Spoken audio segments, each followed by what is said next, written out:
I, a 26-year-old woman, am left grappling with a rather bewildering predicament following an unexpected turn of events involving my husband's 30-year-old best friend, Adam, who happens to be 29. As an immigrant who recently relocated to another country to be with my beloved husband, forming genuine connections and friendships in my new surroundings has proven to be quite the challenge. Nonetheless, my husband remains my unwavering pillar of support, my closest confidant, and the very essence of my world. Navigating this new chapter of my life, I've found solace and camaraderie in the company of my husband's friends, who have warmly embraced me into their fold. Their kindness and acceptance have been a source of immense gratitude for me, as I've adjusted to this foreign landscape. Among these friends stands Adam, a long-standing companion of my husband for the better part of a decade. Despite our cultural differences and the intricacies of forging new relationships, I've come to appreciate Adam's amiable demeanor and his genuine efforts to include me in their social circles. Recently, as my husband's birthday approached, I took it upon myself to orchestrate a surprise celebration to honor this special occasion. Naturally, I enlisted the help of our closest friends, including Adam, in planning this event. To my surprise, Adam enthusiastically volunteered to lend a hand, going above and beyond to ensure the festivities would be nothing short of extraordinary. He eagerly offered to chauffeur me around the city in search of party supplies and even proposed utilizing his workplace, a prestigious restaurant, as the venue for the Sawyer. While I was taken aback by Adam's unwavering support and generosity, I couldn't help but feel a tad uneasy about his persistence. Despite my repeated assurances that his efforts were appreciated, I couldn't shake the feeling that perhaps his intentions were veering into slightly uncomfortable territory. Nevertheless, I dismissed these misgivings as mere overthinking, attributing Adam's zealousness to nothing more than a desire to make my husband's birthday celebration truly memorable. However, this week brought with it an unforeseen twist that left me utterly bewildered and uncertain of how to proceed. Adam reached out to me with an intriguing proposition. He had a birthday gift for my husband, but it required assistance loading it into his car. When I inquired about the nature of the gift, he playfully dodged the question, teasingly suggesting it was a secret that I couldn't possibly know. Despite the mystery surrounding the gift, I agreed to lend a hand without much thought. Fast forward to today, where our journey to the store unfolded without incident. We acquired the gift, had it expertly wrapped, but then came the unexpected twist. As we parked the car upon our return, Adam's demeanor shifted abruptly. In a move that caught me off guard, he leaned in and planted a kiss on my lips. Stunned and bewildered, I instinctively pulled away, questioning Adam's actions. His response only added to my confusion. He found me attractive and wanted to take a chance. When I pressed him about the implications for my husband, he dismissively shrugged off any concern, insisting that my spouse needn't be informed. Feeling a whirlwind of emotions, I hastily exited the car and retreated indoors. With my husband away at work, blissfully unaware of the events that transpired, I found myself grappling with a myriad of conflicting feelings. On one hand, there's an undeniable urge to reveal the truth to my husband.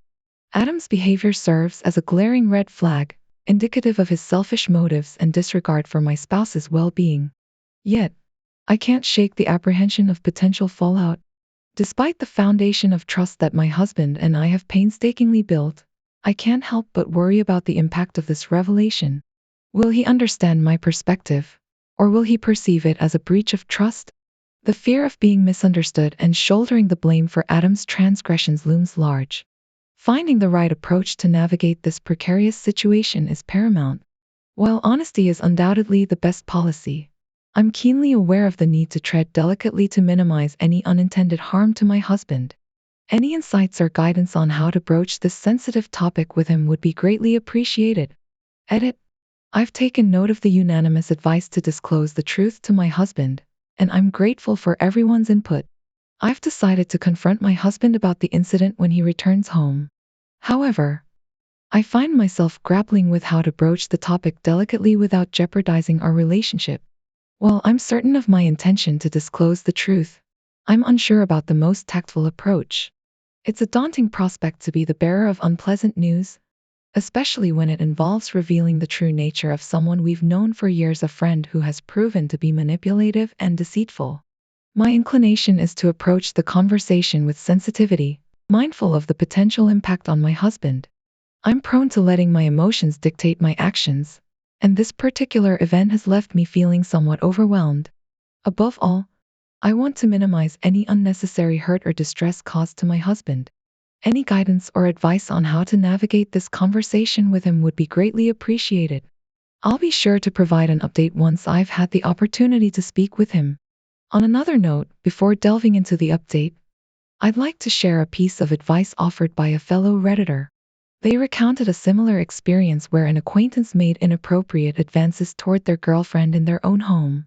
In response, they took decisive action to protect their relationship by confronting the individual and subsequently cutting ties. The sentiment expressed was one of support for disclosing the truth to my husband, thereby retaining control over the narrative and preventing potential misinformation from circulating. However, I can't help but worry about the repercussions this revelation might have on our relationship. I fear it may sow seeds of doubt or distrust, which is the last thing I want given the deep love and affection I hold for my husband. How do I reassure him that I never intended for this situation to arise? Would sharing the text exchanges between his friend and me provide clarity, or would it only exacerbate the situation? These are the questions weighing heavily on my mind as I prepare to address this delicate matter with my husband. I wasn't upset with my girlfriend, but rather with a guy who made inappropriate advances towards her. This incident heightened my awareness of the risks she faced, especially considering her attractiveness and the attention she regularly received from men during her time working in a restaurant. It served as a stark reminder of the reality of men propositioning attractive young women. Despite feeling alarmed by the situation, I never placed any blame on my girlfriend. One thing she did, which I highly recommend, was refusing to apologize or accept any responsibility for the incident. She rightly recognized that none of it was her fault, whether it was simply going downstairs unaware that he was following her or any other actions she took. This solidified the fact that she played no part in what occurred, and it would have felt strange if she had felt the need to apologize. However, had the situation been different, such as if the guy had been alone with her, making advances, or if he had twisted the story to portray her differently, it could have eroded some trust in our relationship. It's crucial for your husband to understand the true character of this individual, who has shown himself to be deceitful and disrespectful not only towards you but also towards your husband and his own wife. Your husband needs to be aware of this, not only to prevent any future incidents, but also to understand why you may choose to avoid certain social settings in the future. It's imperative to inform your husband of the situation as soon as possible, especially before Adam attempts to manipulate the narrative to garner support from your husband. Make him aware of the texts where Adam admits to certain actions, not necessarily to confess to kissing you but to demonstrate that there were no signals or flirtation from your end, only friendly interactions. I'm feeling quite cautious around Adam now, and I'm concerned about what actions he might take to protect himself. It's essential to prioritize your own safety in this situation. I had a feeling something wasn't right with Adam when he reacted poorly to my lack of reciprocation. It's definitely alarming. Moving on to the update, things have been quite eventful over the past few days. Although my initial post didn't garner much attention, I wanted to provide an update for those who may be curious. First and foremost, I want to express my gratitude for all the advice and support received. When my husband returned home a few days ago, I decided to surprise him with his favorite meal. I had the day off and channeled all my nervous energy into cleaning the house, doing laundry, and preparing the meal. I wanted to ensure the environment was as stress-free as possible for him, considering the difficult conversation ahead. During dinner, my husband noticed something was bothering me and asked me about it. I mustered up the courage to gently tell him about Adam's inappropriate behavior, and understandably, he was upset. Fortunately, I managed to inform him before Adam could spin any lies.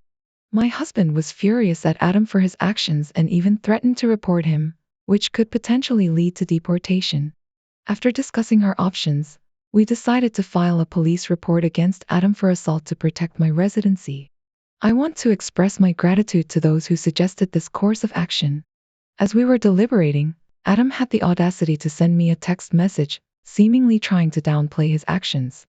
I really don't want you to go back to your home country. I've been thinking a lot about you.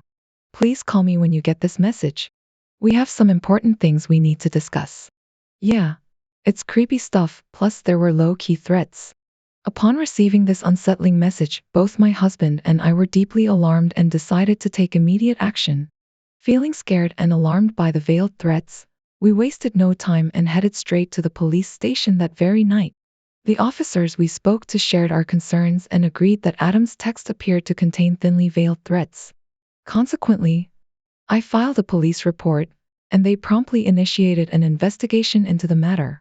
Realizing that I wasn't the only victim in this ordeal, I felt compelled to reach out to Adam's wife the following day. I arranged to meet with her while Adam was at work and showed her the disturbing text messages. Unfortunately, she didn't react well to the news. Understandably distraught, she accused me of flirting with Adam and even went so far as to label me a homewrecker.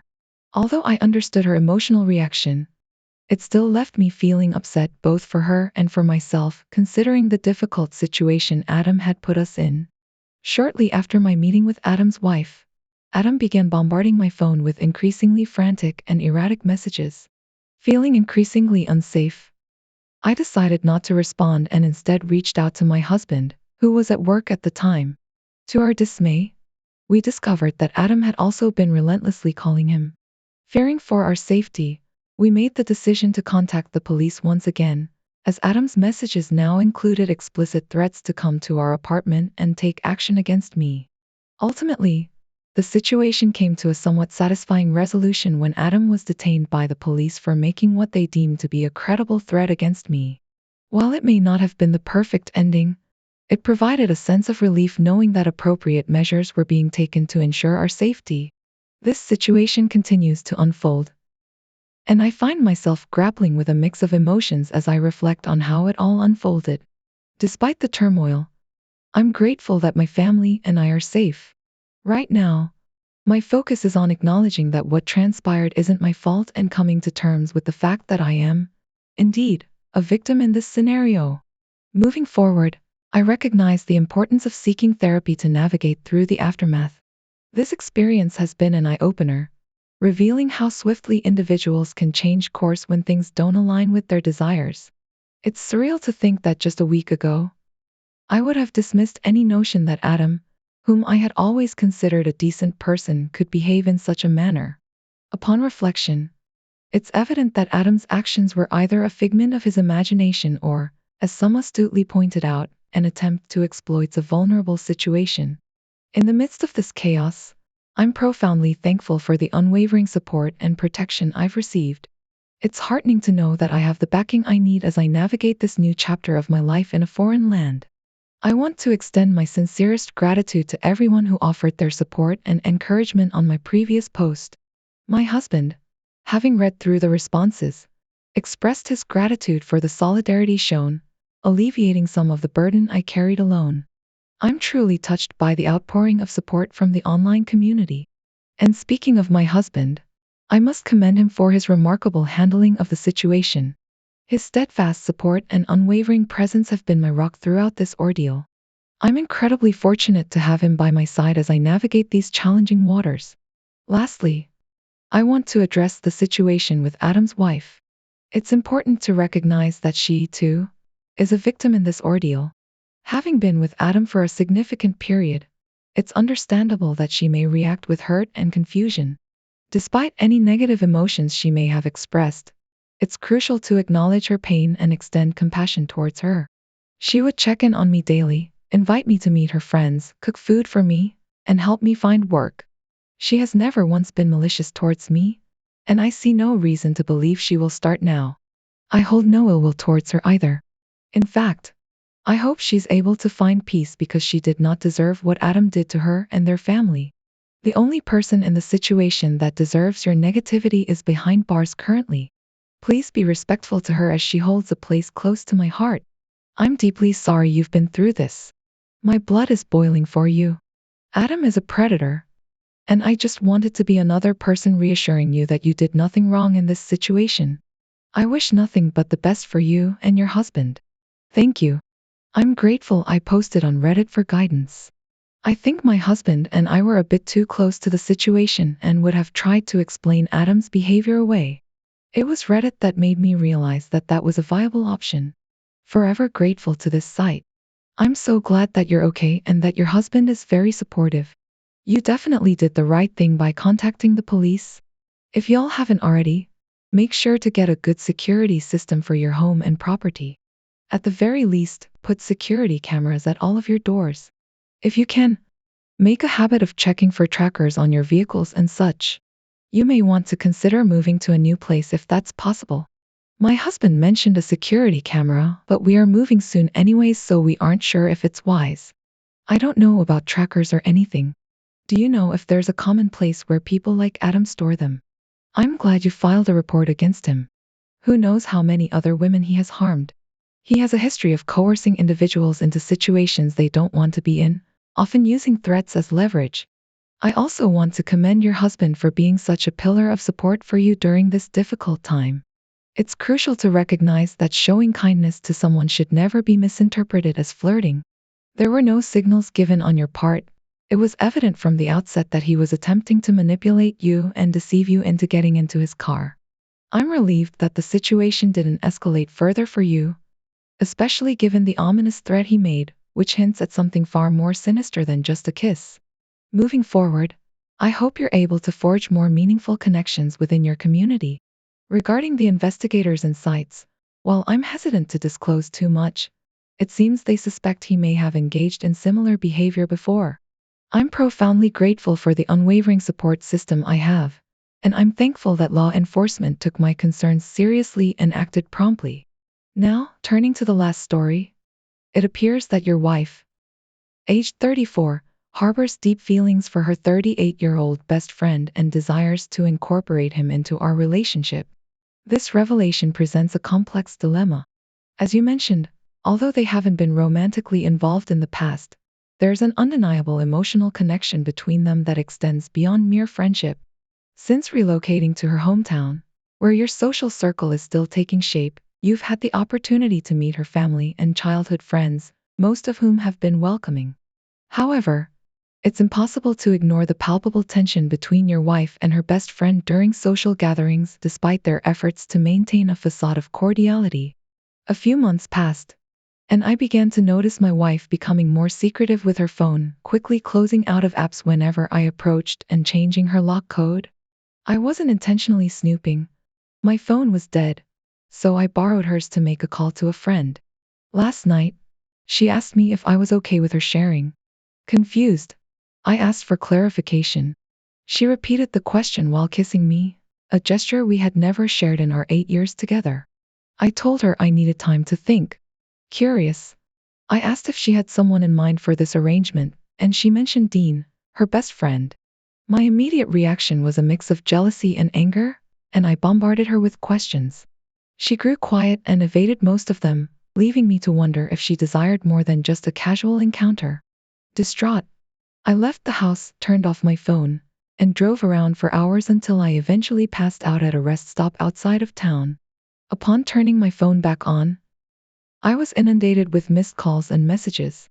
I haven't returned home yet due to work, and I'm at a loss for what to do next. Should I leave my wife or entertain the idea of involving her best friend in our relationship? In response, I've received advice urging me not to agree to this arrangement if it doesn't align with my values. It's clear that my wife has been emotionally invested in her best friend to the point where she wants to act on her desires. Proposing an open relationship is a way to satisfy her temptation without directly asking for permission to be with him.